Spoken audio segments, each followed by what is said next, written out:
What would you do if you were the only one there?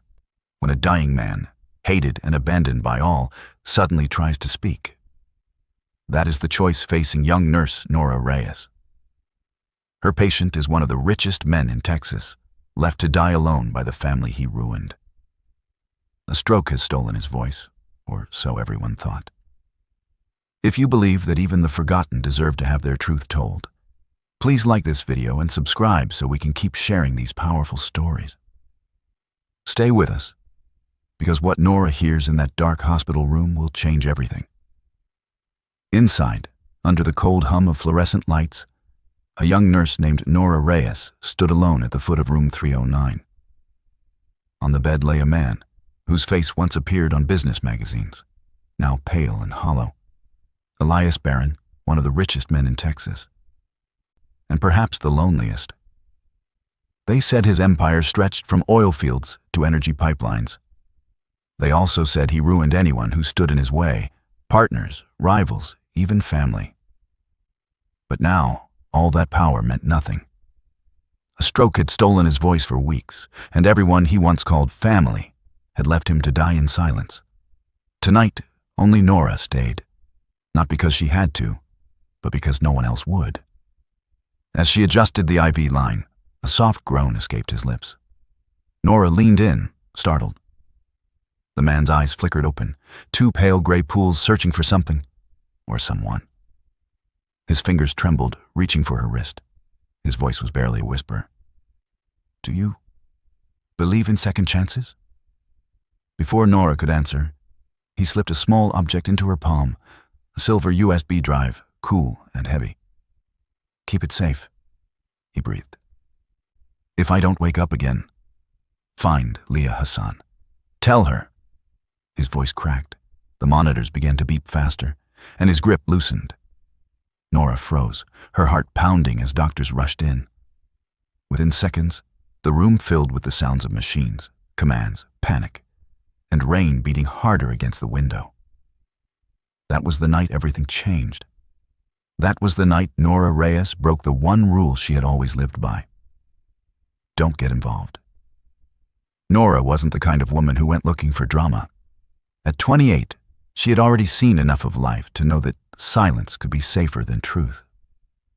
She'd grown up in East Houston, the daughter of a cleaning lady and a construction worker who believed in hard work and keeping one's head down. Her mother had died young, not from disease, but from the system. A burst blood vessel, they said. Something easily treated if the hospital hadn't made them wait for the insurance to clear. That day, standing in the emergency room clutching her mother's hand, Nora promised herself she'd never let paperwork decide who lives and who dies. She became a nurse, the kind who stayed past her shift, the kind who remembered her patients' birthdays, the kind who whispered prayers over the dying when families were too tired to come. Her life was simple: work, church on Sundays, dinner alone in her small apartment. She didn't have much, but she had peace. Until Elias Barron was wheeled into her ward. At first, she treated him like any other patient. She didn't care about the tabloids calling him Texas' coldest tycoon. To her, he was just a man with failing lungs and a heart full of something heavier than disease: regret.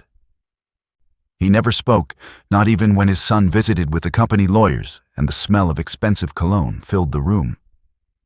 But sometimes, when everyone left, his eyes would find Nora's, as if testing whether she could see the truth no one else dared to face. That night, during the storm, when he pressed that USB into her hand, Nora felt something shift inside her, a strange mix of duty and fear. She'd been told 1,000 times in nursing school, never get personal with a patient. But his last words wouldn't leave her mind. Find Leah Hassan. Who was Leah? A daughter? A secret? A mistake? She could have handed the drive to the head nurse, logged it as hospital property, and gone home. But as the storm raged outside and the lights flickered, Nora found herself sitting by his bedside, whispering quietly, not to the man, but to herself.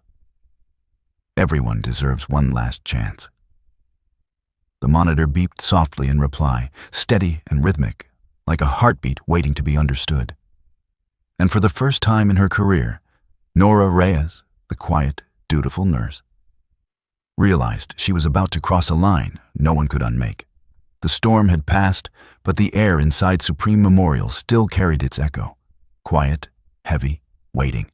By morning, word had spread through the hospital like spilled coffee. Elias Barron spoke last night. Nurses whispered it in corridors, orderlies gossiped near the elevators, and even the janitor lingered by room 309 as if expecting a miracle.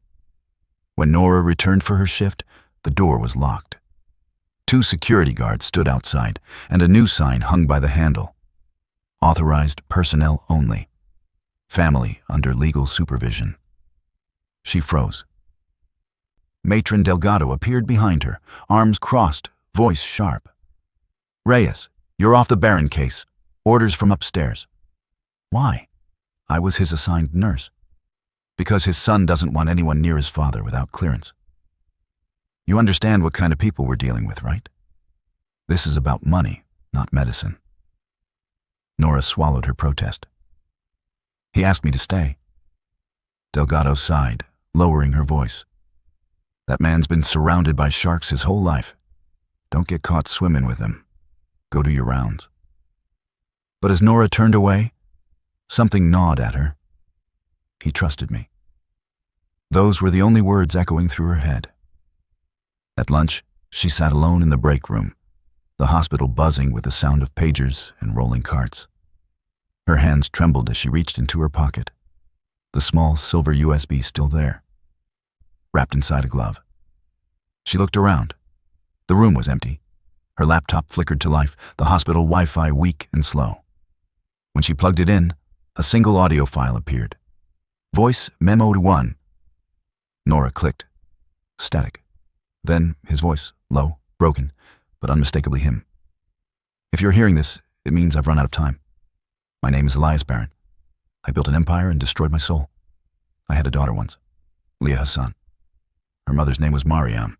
I left them because my family said love was weakness. They called her poor, said she'd ruin our name. I believed them. God forgive me." The sound cracked. A cough, then more words. "If she's still alive, tell her I never stopped looking. Tell her the house in Las Cruces is hers, and tell her I'm sorry." The file ended abruptly.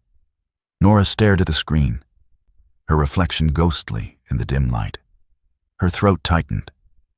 She wasn't supposed to know this. This wasn't medicine anymore. This was confession. The door swung open, a man in a tailored suit, gold cufflinks, and eyes that didn't know patience. "Are you Nurse Reyes?" "Yes." "I'm Victor Barron, my father's son." Nora stood. "He's stable. The doctors, I didn't come for a medical report." He stepped closer, his cologne sharp as bleach. "I came to remind you of something called confidentiality. My father's not in his right mind. Anything he says, you forget." "Understood." Nora met his stare. "I only follow hospital protocol." "Good," he said, smiling without warmth. "Then you'll remember that silence keeps people employed." He turned to leave, but paused at the door. "One more thing. Stay away from him. We're transferring his care to our private team." The door shut behind him, leaving Nora in the humming quiet of the machines. That night, she couldn't sleep. The voice recording replayed in her head again and again. "Tell her I never stopped looking." She thought of her own mother, dying in that waiting room years ago, forgotten by the system, by everyone. People like Elias Barron never waited for anything. They made the rules. But even he was begging now. Not for money, not for mercy, but for a chance to make things right. By morning, Nora had made her choice. She clocked in as usual, carried out her duties, smiled at the patients, and waited until the halls grew quiet. Then she slipped into the supply closet, pulled out her phone, and searched. Las Cruces property baron.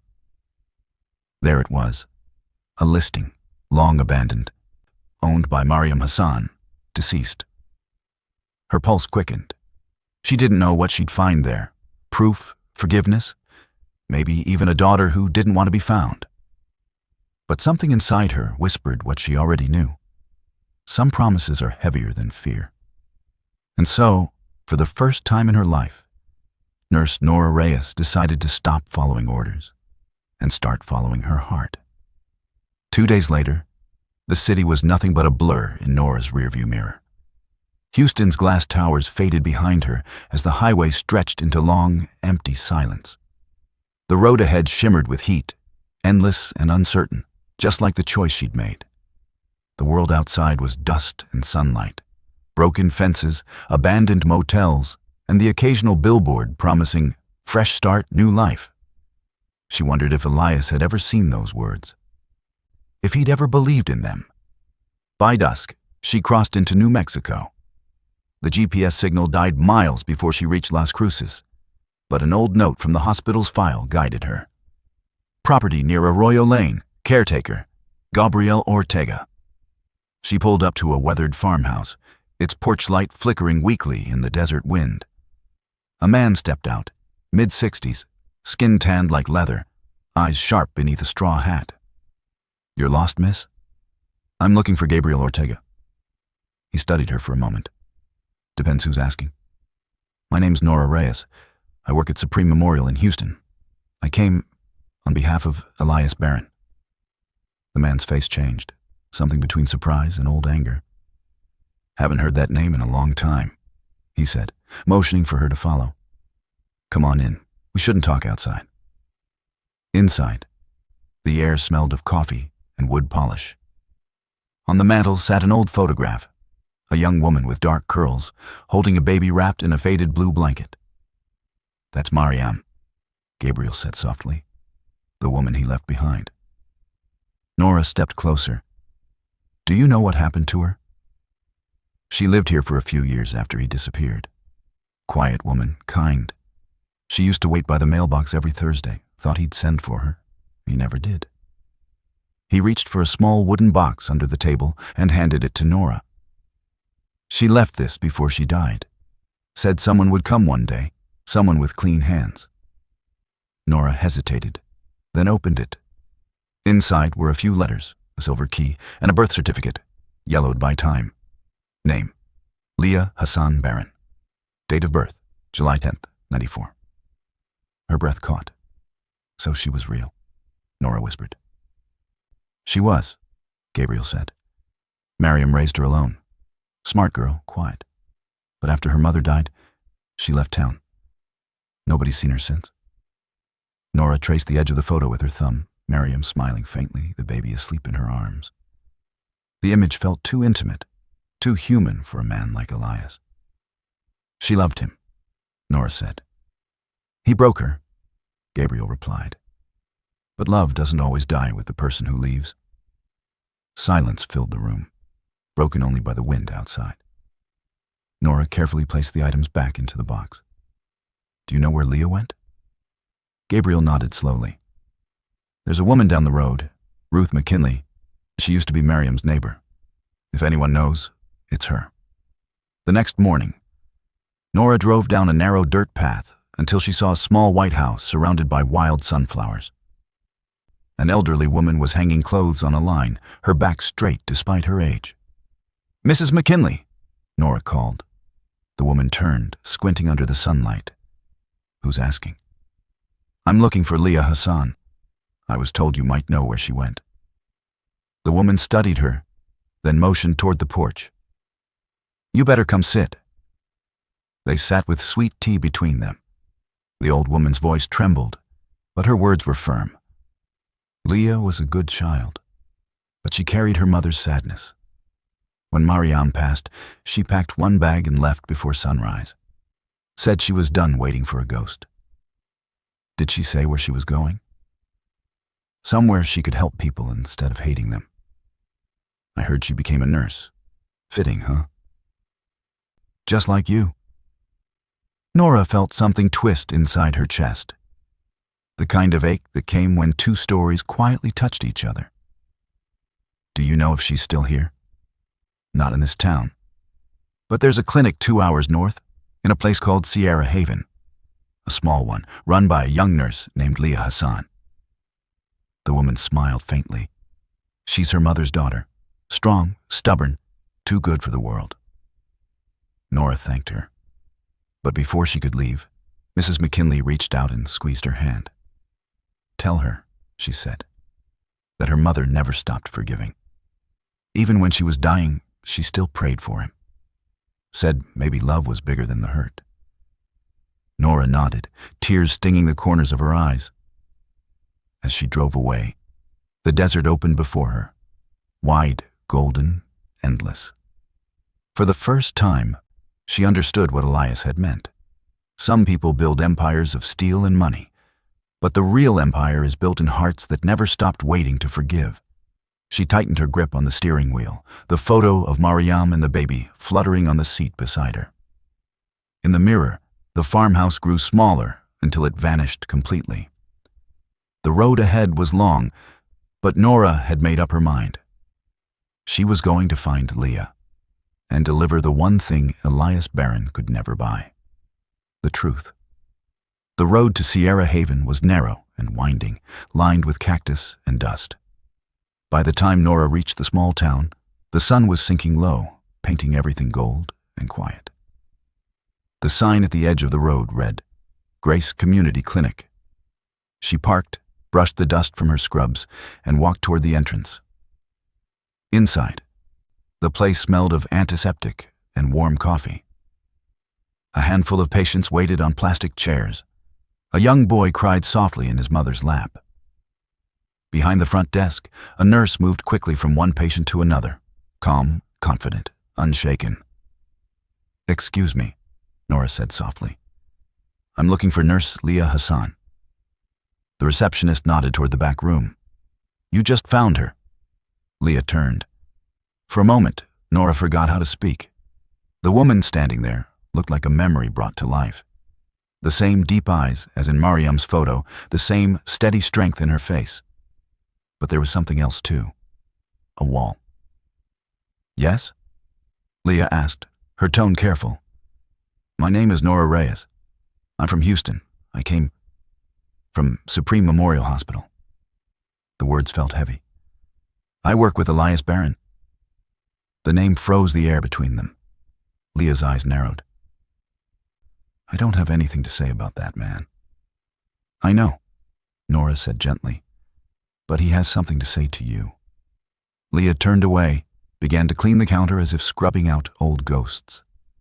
He sent people before, men with gold watches and empty words. They said he wanted to make peace, but they came with contracts, not apologies. "I'm not one of them," Nora said. "I'm just a nurse, like you." That made Leah pause. She glanced over her shoulder, her voice softer but still guarded.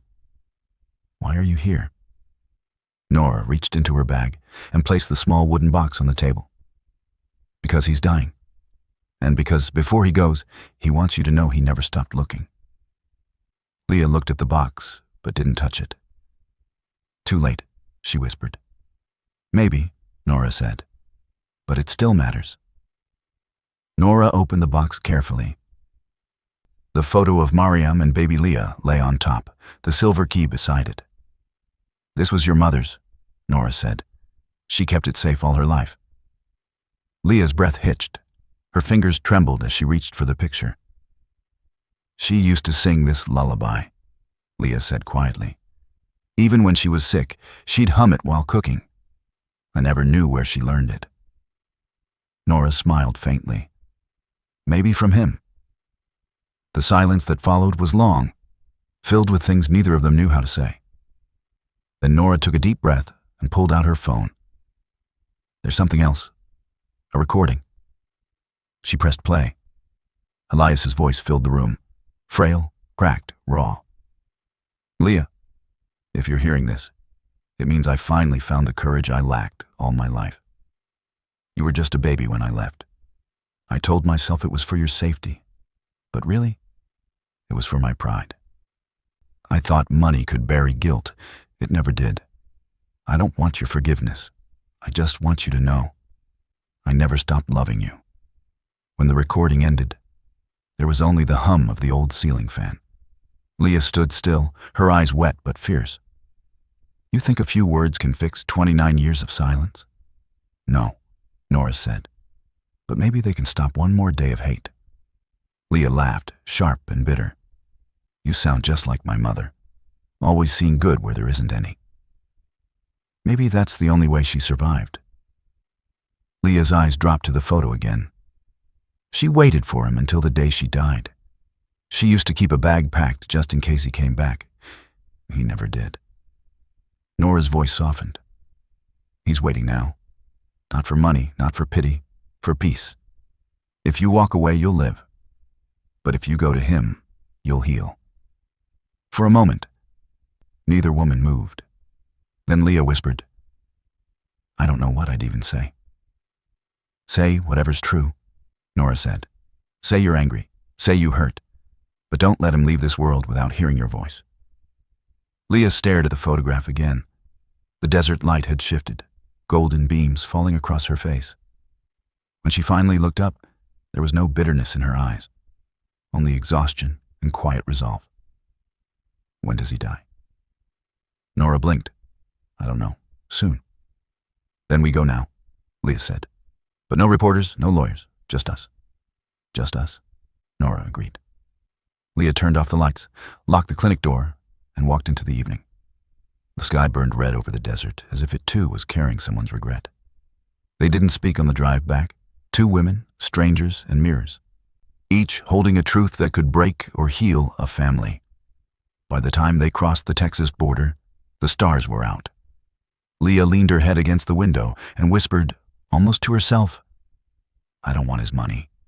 I just want him to know my name. Nora glanced at her from the driver's seat, her voice low. He already does. It was dawn when they reached Houston. The hospital towered against a pale gray sky, quiet except for the hum of fluorescent lights and the low rhythm of machines behind closed doors. Nora led the way through the staff entrance, her badge trembling slightly in her hand. Inside, the corridors felt colder than before. Nurses whispered as they passed, their eyes following Leah. The woman no one knew, yet everyone could sense carried something unfinished. At the end of the hallway stood room 309.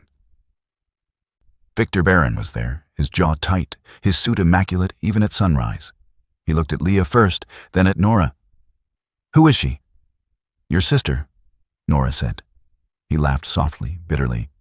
You're insane. My father has no other children. He does, Nora replied, steady. And she deserves to say goodbye. Before he could answer, the door opened from inside. Attorney Bancroft stepped out, eyes tired, holding a thin folder. Mr. Barron, he said carefully, your father's wishes are clear. He asked to see Ms. Leah Hassan before the end. Victor froze. Something flickered behind his eyes. Anger, confusion, maybe fear. This is a circus, he muttered, pushing past them. Do what you want. The room was dim, the blinds half drawn. Elias Barron lay still, his breathing shallow, the monitor beside him tracing a fragile rhythm. When Leah stepped closer, her heels barely made a sound on the floor. For a long moment, she simply looked at him. The man she had imagined and hated and mourned all her life. Nora stood near the door, silent, her hands clasped tightly. Elias stirred, his eyes fluttering open. It took him a few seconds to focus, and when he did, they filled with disbelief. Leah, his voice cracked. You're real. She didn't answer.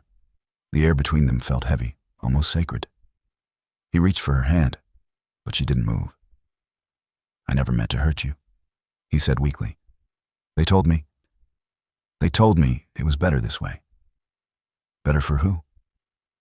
Her voice was steady, but her eyes glistened. For the man who got to live rich and safe, while my mother died waiting for a letter that never came. Elias's breath trembled. I was a coward. I thought I could bury the past with work, with money. But every night I saw your mother's face. Leah swallowed hard, tears brimming. She forgave you. I never could. I don't ask you to, he whispered. Just let me leave this world knowing you were loved, even if it was too late. Nora stepped closer, quietly turning off the overhead light. The room softened under the glow of morning sun. Leah looked at him, this broken man who had once held the power to destroy and build empires. And for the first time, she saw not the monster, but the father who never stopped punishing himself. She reached out, her fingers trembling, and touched his hand. "I forgive you," she said, her voice shaking. "Not because you deserve it, but because I deserve peace." Elias's eyes filled with tears, his lips curved into the faintest smile. "Thank you," he whispered. The monitor slowed, soft, rhythmic, fading like a lullaby. Then, silence. Leah bowed her head, gripping his hand as tears fell freely. Nora stood behind her, eyes wet, whispering a prayer under her breath. After a long moment, Leah turned toward Nora. "Was he alone all this time?" "Yes," Nora said softly. "Until now." Leah looked back at her father, her expression calm, almost tender. "He isn't anymore." She stood, walked to the window, and pulled the blinds open. Sunlight flooded the room, touching everything, the machines, the bed, his still hand. Outside, the storm from days before had left the city washed clean. Inside, something quiet and holy lingered, not sorrow, but release. Nora glanced at Leah, seeing not just a daughter, but a woman reborn. In that moment, neither of them spoke. They didn't need to. The silence said everything. Pain had done its work, and peace had finally arrived. As they left the room, Leah paused at the doorway, looking back one last time. "Goodbye, Dad," she whispered. Nora placed a gentle hand on her shoulder. "Come on," she said softly. "He's finally home." The funeral was small, almost quiet enough to be mistaken for peace. The rain had returned, soft this time, sliding down the chapel windows like slow tears. Nora stood near the back, hands folded, watching Leah place a single white rose on the coffin. There were no reporters, no headlines. Just a few hospital staff, one lawyer and 2 nurses who had known him at the end, when the empire no longer mattered. Victor didn't speak to anyone. He sat in the front row, staring straight ahead, his expression unreadable. When the service ended, he approached Nora outside under the gray sky. "My father left you something," he said quietly. "Bancroft will explain." In the lawyer's office later that week, the truth unfolded like an old confession. Elias Barron had rewritten his will 2 weeks before his stroke. His assets, the company, the properties, the money, would be divided between his 2 children, Victor and Leah. But there was something more. Bancroft cleared his throat. "He also left a separate trust fund," he said, handing Nora a sealed envelope. "For you, Nurse Reyes." His words were specific. "For the woman who gave me peace when I had none." Nora's breath caught. She hadn't expected anything, not even a thank you. Inside the envelope was a deed, a piece of land in New Mexico, the same property where Mariam once lived. At the bottom, in shaky handwriting, were the words, "Build something kind." Nora closed her eyes, tears slipping down her cheek. Leah sat across from her, calm and steady, her dark hair tied back like her mother's in the photograph. "I don't want his money," she said simply, "but I'll use it for something he never could." "Good." Victor looked between them, guilt flickering in his eyes. "You don't have to," he said softly. "It's yours." Leah met his gaze. "Maybe it's ours, if we learn from it." For a moment, silence filled the room, the kind that felt heavy but honest. Then Leah smiled faintly at Nora. "He was right about one thing. You did bring peace." Weeks passed. The desert began to bloom again. Nora drove west, the same road she had taken before, this time with the windows down and the wind in her hair. The farmhouse still stood, quiet, patient, waiting. She walked through the doorway, dust swirling around her shoes, and unfolded the old deed. It was official now. The land was hers. But she didn't see ownership. She saw purpose. A year later, a new sign stood outside, Barron Rest House, a place for healing and forgiveness. The first time Leah visited, she brought medical supplies and a framed photo of her mother. Together, they hung it in the hallway near the window. The caption read, "Kindness never dies." They didn't talk about Elias much anymore. They didn't need to. His absence had already said everything. One afternoon, as the sun lowered across the desert, a small boy walked up the path, dusty shoes and a shy smile. "Mum?" he asked, holding a crumpled flyer. "Is this where hearts get fixed?" Nora knelt down, smiling softly. "Yes," she said. "That's exactly what this place is."